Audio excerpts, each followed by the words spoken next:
Oke, baik. Selamat malam. Assalamualaikum warahmatullahi wabarakatuh. Oke, di sini kami mendapat tugas dari dosen Ilkom terkait Basdat untuk tugas kelompok membahas satu artikel jurnal yang terkait dengan penerapan NoSQL. Oke, di sini kami akan mempresentasikan hasil analisis kami terhadap jurnal tersebut. Sebelumnya izin memperkenalkan diri dulu. Saya Dava Naufal Mumtaz dengan NIM G6168. Lalu ada rekan saya, Yosa G6122, Givari dengan NIM G698, Hakim Ilyas dengan NIM G6077, dan juga Muhammad Naufal Fatur dengan NIM G6094. Baik, sebelumnya kami akan menjelaskan dulu terkait sedikit riwayat jurnal yang akan kami bahas. Jadi, jurnal kami berjudul Relational Data Modeling on the Document Based NoSQL atau eh, data modeling relasional dalam dokumen based NoSQL. Kami mendapatkan jurnal berindeks Sinta 2 ini dari repositori UGM. Untuk autornya sendiri ada Muhammad Risa Alifi, Transmesia Samiawan, dan juga Joko CU Liharyani, dan juga Hasri Hayati. Dan jurnal ini berasal dari tahun 2022. Jadi cukup relevan dengan tugas yang diberikan. Oke, baik. Jadi saya di sini akan menjelaskan dulu sedikit tentang terkait latar belakang dari jurnal tersebut. Pertama, yang dibahas tentunya adalah NoSQL. NoSQL sendiri adalah sedikit percabangan dari SQL, yang dimana bedanya ini adalah jenis database non-relasional jika dibandingkan dengan struktur tabel konvensional yang digunakan oleh SQL yang biasa. NoSQL sendiri memiliki pendekatan yang berbeda dengan SQL, di mana pemodelan data yang ada berorientasi pada nilai kunci, dokumen, kolom, dan juga graf. Dan juga NoSQL ini menawarkan fleksibilitas yang lebih luas dibanding SQL biasa. Namun, jika skemanya terlalu kompleksitas yang tinggi, dapat menjadi tantangan. Lalu, perkembangan teknologi manajemen data ini perlu menjawab tantangan dalam lima kriteria big data, yaitu volume, velocity, variety, veracity, dan value. Dan juga eh, hal ini menuju pada bermuara pada permasalahan urgensi perlunya ada alat pemodelan baru untuk mengatasi fleksibilitas data non-SQL. Diperlukan alat pemodelan data yang mampu merepresentasikan aspek konseptual, logis, dan fisik. Oke, lalu selanjutnya saya akan memaparkan sedikit terkait tujuan dari jurnal ini, yaitu mengembangkan model data NoSQL berbasis dokumen yang dapat mengoptimalkan penjaminan atomitas operasi penting dan meningkatkan kinerja melalui penyesuaian prioritas operasi. Dan juga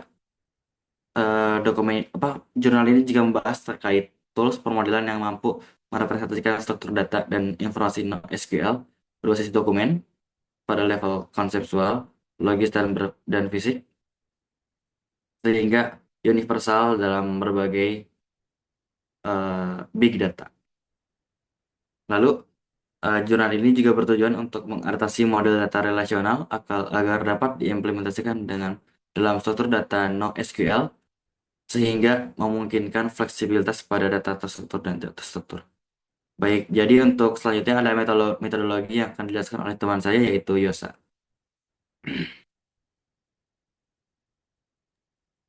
Baik, baik. Untuk metodologi, dalam metodologi ini melibatkan beberapa tahapan utama untuk membangun model data relasional pada basis data NoSQL yang berorientasi dokumen.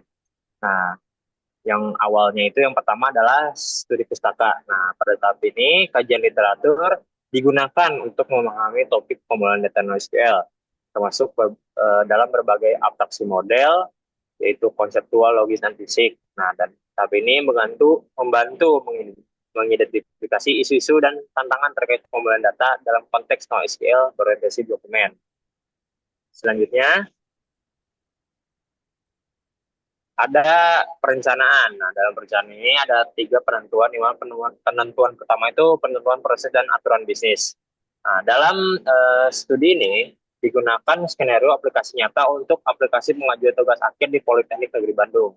Proses ini melibatkan identifikasi proses bisnis, aturan, dan kebutuhan bisnis yang spesifik untuk mendukung pemodelan data. Yang kedua adalah penentuan beban kerja. Nah, pada tahap ini itu tujuannya untuk mengukur intensitas operasi sesuai kebutuhan aplikasi yang diprediksi. Nah, contohnya itu dilakukan estimasi intensitas query harian serta waktu pemrosesan untuk memastikan efisiensi dalam operasi.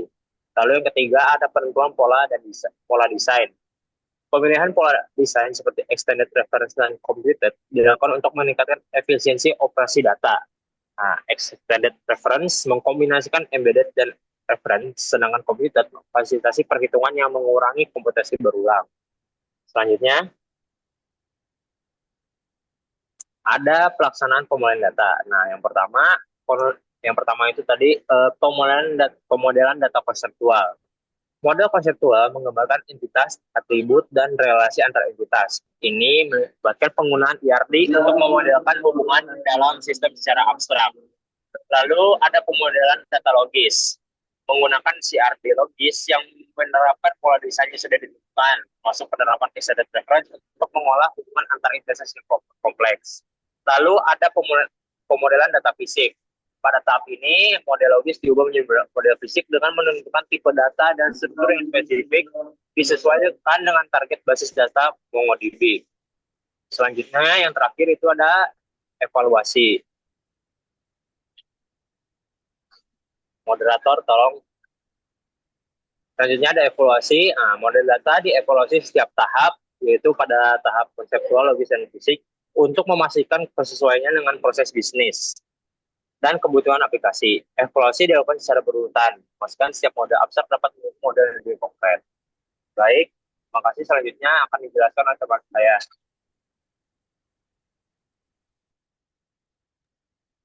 Terima kasih Tristan, Yosa. Jadi untuk selanjutnya adalah hasil dari jurnal tersebut. Ada tiga. Yang pertama adalah pemodelan data konseptual. Pada pemodelan data konseptual, dengan bantuan tools pemodelan seperti ERD, entitas, atribut, dan relasi, model ini berfokus pada identifikasi entitas apa saja yang diperlukan untuk aplikasi pengajuan tugas akhir, seperti entitas utama, atribut, dan relasi. Kemudian yang kedua adalah pemodelan data logis. Dalam pemodelan ini, semua entitas pada model data konseptual diimplementasikan sebagai collection. Dengan menggunakan tools CRD, pola desain, extended reference, dan computed diterapkan pada pemodelan data logis ini. Kemudian yang ketiga adalah pemodelan data fisik. Pemodelan data fisik yang dibangun dengan tools CRD fisik hanya memperjelas model data logis berdasarkan penggunaan tipe dan struktur data. Tipe yang digunakan yaitu objek ID, string, dan integer, sedangkan struktur data yang digunakan adalah objek untuk merepresentasikan sub-collection. Nah, setelah hasil ini ada juga evaluasi untuk hasil tersebut. Pada pemeriksaan rancangan model data konseptual menunjukkan bahwa rancangan model data konseptual tersebut merepresentasikan objek nyata yang sesuai dengan proses bisnis, aturan bisnis, dan kebutuhan bisnis. Kemudian pada pemeriksaan rancangan model data logis, rancangan model tersebut sudah sesuai dengan model data konseptual dan pola desain pada tabel ke-7. Kemudian pada pemeriksaan rancangan model data fisik, rancangan ini menunjukkan konsistensi terhadap rancangan model data logis yang mendefinisikan setiap collection, field, tipe data, dan struktur data. Untuk bagian selanjutnya akan dijelaskan oleh rekan saya, yaitu Givari. Oke, kemudian ada bagian implikasi dan kontribusi dari artikel ilmiah ini. Terdapat dua implikasi dan kontribusi yang diberikan yang dapat kami simpulkan dari artikel ilmiah ini, yaitu pertama, artikel ilmiah ini membuat rancangan model data yang memiliki kinerja yang lebih efisien. Penggunaan pola extended reference memungkinkan akses data tanpa perlu melakukan join antara collection yang memiliki relasi dan tidak perlu melakukan pengulangan proses komputasi untuk atribut turunan, sehingga kinerja pembahasan data menjadi lebih cepat. Nah, di hasil diberikan hasil bahwa dengan penerapan pola extended reference terlihat bahwa terjadi operasi membaca yang sangat intensif pada operasi relasi. Hal ini juga terjadi pada penerapan pola computed pada proses perhitungan beban pembimbing. Ini berarti dengan adanya rate intensif, waktu pemrosesan dapat lebih efisien karena dalam operasi relasi tidak diperlukan proses penggabungan dan tidak terjadi pengulangan dalam operasi perhitungan beban pembimbing. Kemudian yang kedua yaitu panduan pemanfaatan NoSQL untuk data dengan model data relasional. Hasil studi menunjukkan bahwa model data relasional dapat diterapkan pada basis data NoSQL berorientasi dokumen dengan memanfaatkan tools pemodelan RRD disertai notasi chain pada model data konseptual, CRD logis pada model data logis, dan CRD fisik pada model data fisik.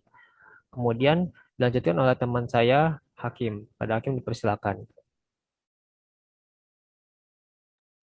Ya, berdasarkan pemaparan materi jurnal yang telah dibawakan teman saya, sekarang saya ingin membacakan kritik dan saran. Pertama itu ada pengujian kinerja. Nah, pada jurnal di atas, pengujian atau pembandingan kinerja tidak begitu dijelaskan pada jurnalnya, yang dimana pengujian pembandingan kinerja ini faktor penting untuk membuktikan nilai dari penelitian tersebut. Nah, ke depannya pengujian kinerja diharapkan dicantumkan dalam penelitian-penelitian yang topik. Selanjutnya ada implementasi. Implementasi pada skala nyata dan uji implikasinya secara teknis kurang dijelaskan sehingga tidak ada pembahasan kendala dan solusi dalam penerapan knowledge skill secara langsung atau proyek nyatanya. Dan terakhir ada studi kasus. Nah, penerapan studi kasus ini secara luas diharapkan diimplementasikan dalam jurnal-jurnal penelitian topik untuk masa yang akan datang.